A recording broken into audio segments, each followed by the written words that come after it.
Suatu ketika, seorang kakek terlihat sedang mengajarkan trik dasar sulap pada cucunya yang bernama Charlie, berharap cucunya itu bisa meneruskan kemampuan sulap darinya sebagai seorang pesulap, tak seperti mendiang ayah Charlie yang dianggap gagal dididik menjadi pesulap olehnya.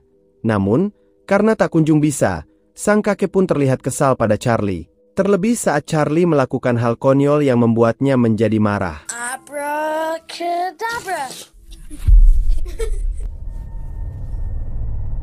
You think this is funny?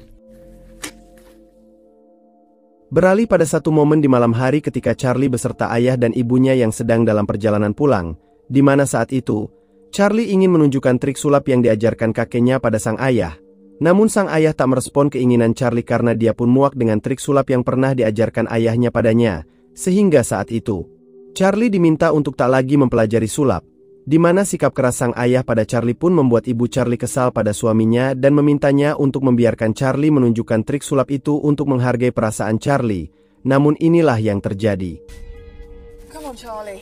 Don't turn my son against me. I don't need to. Charlie pun terbangun dari mimpi buruknya terkait peristiwa tragis yang membuat kedua orang tuanya tewas dalam kecelakaan mobil itu. Di mana kini, Charlie sebagai yatim piatu hanya tinggal bersama sang kakek. Scene beralih pada suatu pagi saat Charlie bertemu dengan teman sebayanya yang bernama Susie yang terus memberikan motivasi pada Charlie untuk terus mempelajari trik sulap yang diajarkan kakeknya. Namun saat itu, seorang bocah bernama Mike pun datang dan memprovokasi Charlie dengan terus mengejek trik sulap Charlie serta menyebut Charlie sebagai penyebab kecelakaan yang membuat kedua orang tua Charlie tewas dalam kecelakaan tersebut. Parents killer. One day he's gonna kill her. Logic sucks, you loser. Esok harinya, kakek Charlie kedatangan ibu Susie yang bernama Helena untuk menitipkan putrinya selama ia bekerja, mengingat Charlie dan Susie memiliki hubungan dekat. No problem. She can stay as long as you need. Okay, thank you. Ketika Charlie bermain dengan Susie, ia pun memamerkan trik sulap tiup balon andalannya pada Susie. Namun ternyata, Abracadabra. No balloon. Did you hear that? Charlie! Are you okay, Susie? I'm sorry. Susie yang kesal dan marah pada Charlie pun lalu berniat meninggalkan rumah itu, di mana Charlie seketika berusaha untuk menghentikannya. Akan tetapi inilah yang terjadi.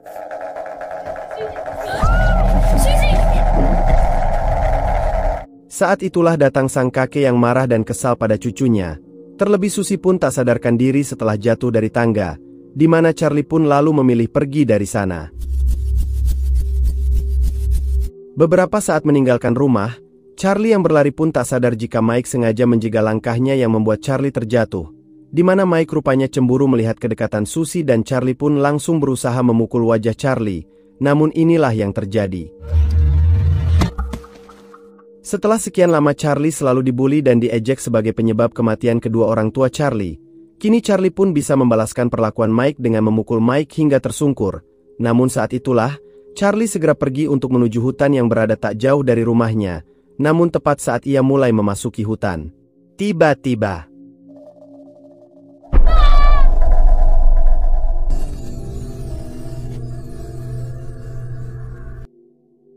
beberapa puluh tahun kemudian, terlihat dua sejoli dalam sebuah mobil yang tak lain adalah Mike dan Susie, di mana saat itu, Mike berniat memberi kejutan di hari ulang tahun Susie yang saat ini mereka sudah berpacaran. I have a couple of surprises lined up. I was thinking actually. Can you tell me more about this place? You know, like, are there rivers, lakes there? Sampai di sana, Mike rupanya membawa Susie ke sebuah hutan dan mengizinkan Susie membuka penutup matanya yang jelas membuat Susie senang. Terlebih suasana damai di hutan itulah yang menginspirasi Susie untuk menemukan ide bahan tulisannya sebagai seorang penulis. Mike lalu membawa Susie ke sebuah kabin sebagai tempat istirahat mereka di sana yang rencananya mereka akan berkemah. We've got all this space to ourselves. Right. Sesaat kemudian, Mike yang sedang menatap ke arah luar dari sebuah jendela melihat seperti ada orang lain yang mengawasinya dari kejauhan. Namun karena tak dilihat oleh Susie, ia memilih untuk merebahkan tubuhnya, di mana gairah Mike untuk bercocok tanam pun meningkat, namun tepat saat Mike dan Susie memulainya. Ketika tak ada orang saat Mike membuka pintu, keduanya pun memutuskan untuk mencari seseorang yang berbuat iseng pada mereka dengan mencarinya ke dalam hutan.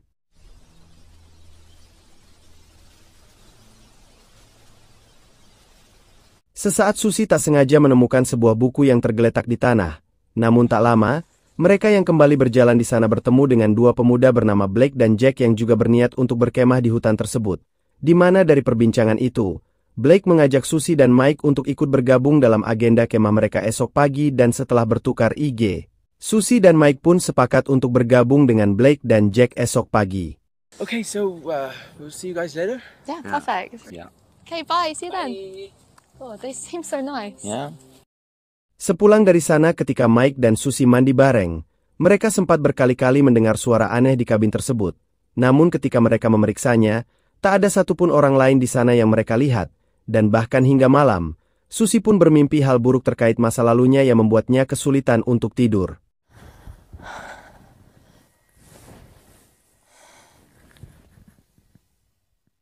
Ketika terbangun, Susie menyadari jika Mike sudah tak ada di sampingnya dan terlihat Mike sedang berolahraga ringan di halaman luar.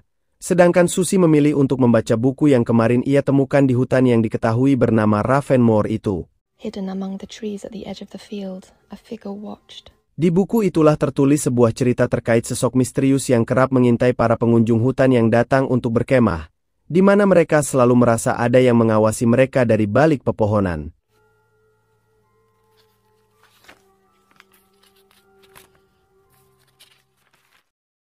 Singkat cerita, Mike dan Susie bertemu kembali dengan Blake dan Jack yang kini bersama rekannya yang merupakan pasangan sejoli bernama Alice dan Tom yang mulai menjalin kedekatan dengan bercerita satu sama lain. Termasuk Susie yang menceritakan profesinya sebagai penulis buku bertema horor yang berniat untuk merambah ke dunia film suatu hari nanti. Mostly stories. I do want to get into film though one day. Susie lalu menceritakan terkait hubungannya dengan Mike yang sudah berjalan 5 tahun. Dan tujuannya ke sana adalah untuk memperingati hari jadian mereka yang kelima di tempat yang kini telah mereka ketahui sejak kecil yang kini telah beralih fungsi menjadi bumi perkemahan. Oh, well, we'd known each other like forever, but just got closer 5 years ago. Dalam perbincangan itu, mereka tak sadar jika ada yang mengawasi mereka dari kejauhan, di mana saat itulah, Susie menyinggung kejadian tragis terkait hilangnya Charlie di hutan itu yang terjadi saat Susie dan Mike masih kecil yang hingga kini masih membuat Susie merasa bersalah. Yeah, but you still blame yourself for Been so dramatic, then we wouldn't have run away. Tak lama kemudian, Tom bergegas pergi meninggalkan mereka untuk ngompol dan menuju ke arah dalam hutan hingga mendekati batas area terlarang di hutan itu, di mana setelah itu.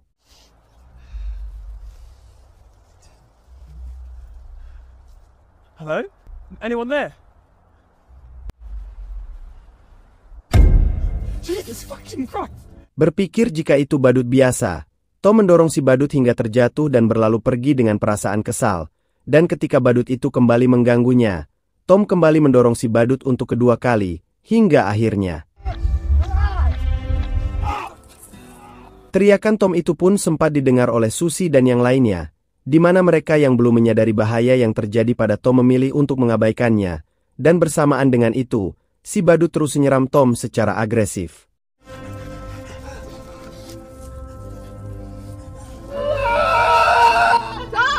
Ketika terdengar teriakan Tom untuk kedua kali yang lebih keras, mereka memutuskan mencari Tom ke dalam hutan tersebut.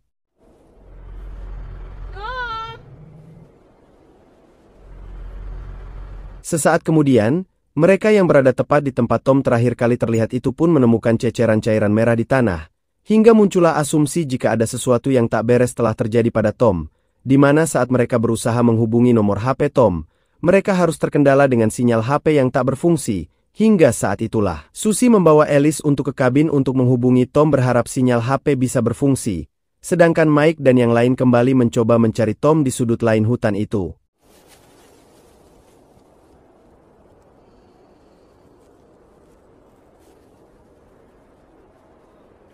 Di kabin, Susie dan Alice berhasil terhubung dengan nomor HP Tom, namun saat itu, mereka dikejutkan dengan suara pria badut dari HP yang dimiliki Tom. Hingga saat itulah, Susie segera menghubungi Mike terkait apa yang baru saja terjadi, di mana saat Mike dan yang lainnya bergegas kembali menuju kabin.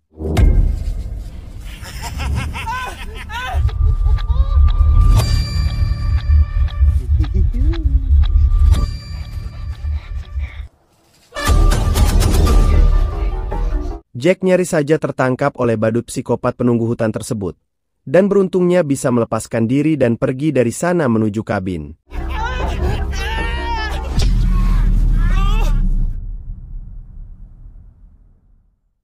Sampai di sana, Mike menceritakan terkait keberadaan badut penunggu hutan yang serupa dengan suara telepon dari HP milik Tom yang diyakini jika cerita terkait keberadaan badut penunggu hutan itu benar adanya.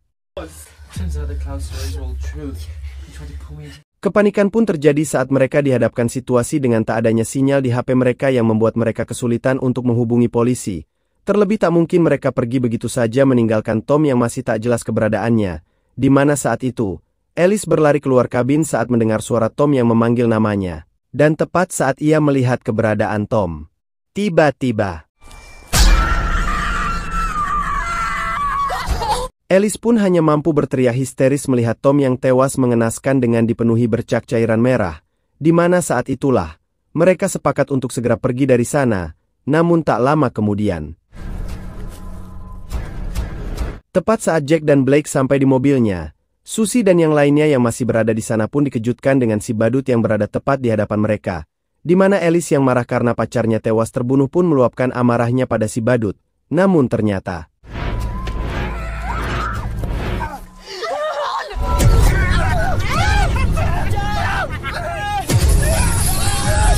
beruntung, kemunculan si badut di dalam mobil berhasil diatasi oleh Jack dan Blake yang merupakan pasangan gay. Namun masalah pun terjadi saat mesin mobil mereka tak berfungsi yang membuat keberadaan mereka di sana semakin terancam. Saat mereka kembali ke kabin, Susie mendesak rekan-rekannya untuk berusaha mencari bantuan atau mencari tempat yang lebih aman dan tak hanya berdiam diri. Namun seketika, mereka kembali dikejutkan dengan suara Tom yang memanggil dari arah luar, hingga untuk kedua kalinya. Alice pun terperdaya oleh suara itu yang membuatnya berlari menghampiri Tom ke arah hutan. Hingga akhirnya ia pun bertemu dengan si badut yang telah menunggunya.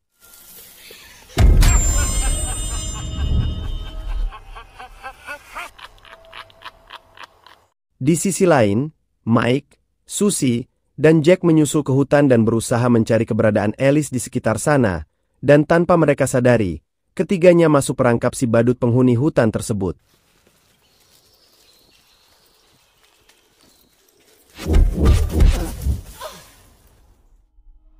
Pada akhirnya, mereka pun terkena jebakan si badut, dan di sanalah mereka melihat Alice yang sudah terikat dan seolah si badut bersiap untuk memberikan pertunjukan sulapnya dengan memotong tubuh Alice tepat di hadapan Susie dan yang lainnya.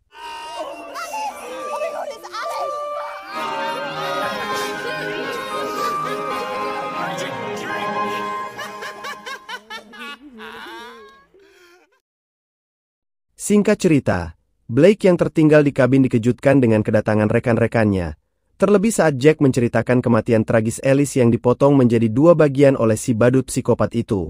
Di mana hal itu membuat Blake kesal dan merasa jika bukan tidak mungkin merekalah yang akan menjadi korban berikutnya jika hanya berdiam diri di sana, yang hal itu pun disetujui oleh Susie yang lebih memilih kabur daripada harus menjadi korban badut psikopat itu. Come on. Sesaat mereka pun berlari secepat mungkin meninggalkan kabin dan menuju hutan, yang mana hal itulah yang membuat Blake kesal karena terlalu berbahaya jika harus melalui hutan. Namun Mike dan Susie justru beranggapan jika rute itulah yang bisa mempersingkat waktu tempuh mereka untuk menuju tempat yang lebih aman. Namun Blake yang sudah kelelahan pun harus terjatuh pada tumpukan caduk. Come on, man.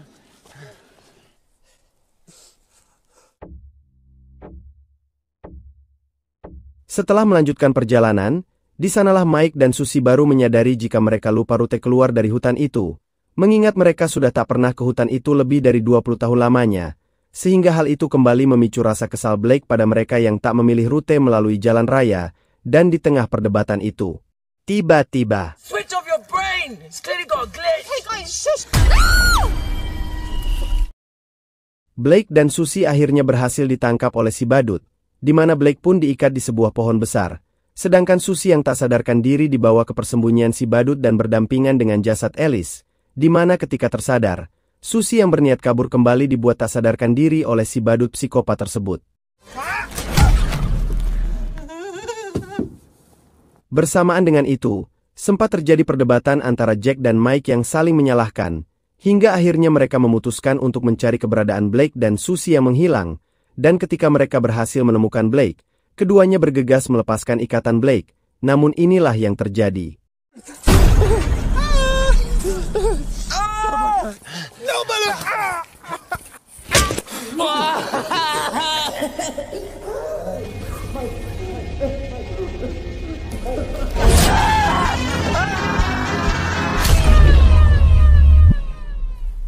Di sisi lain, Susie yang terikat akhirnya berhasil melepaskan ikatan di tangannya. Namun saat itulah, Susie terkejut ketika ia menemukan kacamata milik Charlie dan menduga jika Charlie pernah ada di tempat itu, di mana hal itu pun diperkuat oleh selebaran berita di koran terkait hilangnya Charlie lebih dari 20 tahun lalu. Akan tetapi,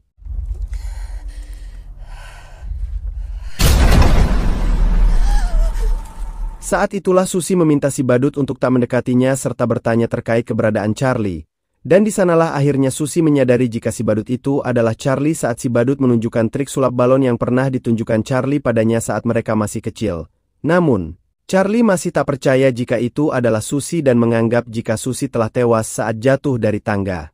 Dan disinilah terungkap jika Charlie menghilang karena merasa bersalah dan mengira jika Susie tewas karena ulahnya.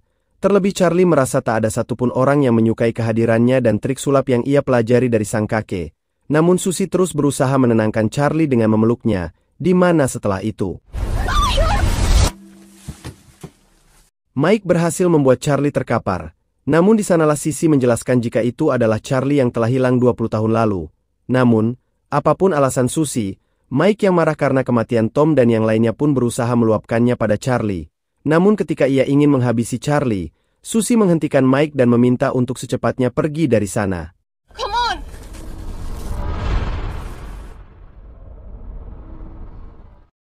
Singkat cerita, Mike dan Susie berhasil menemukan jalan pintas dari hutan yang mengarahkan mereka pada sebuah lorong. Namun saat itulah, tiba-tiba muncul Charlie yang langsung menyerang Mike. Bahkan Charlie tak ragu memukul Susie yang dianggap membohonginya.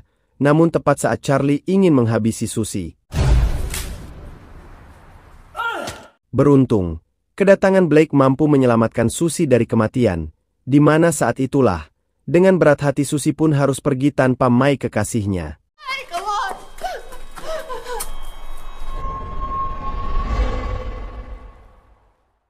Berhasil mencapai tepi jalan, Blake dan Susie menolak tumpangan pengendara mobil yang berniat mengantarkan mereka ke tujuan, di mana rupanya pengendara mobil itu adalah dua orang pria berpenampilan badut sirkus yang jelas membuat Blake dan Susie takut dan memilih untuk berjalan kaki. No thanks, we'll be fine. Di akhir film, terlihat Mike, Jack, Alice, dan juga Tom kini telah menjadi badut pengikut Charlie dalam pertunjukan sirkus kematian di hutan badut tersebut.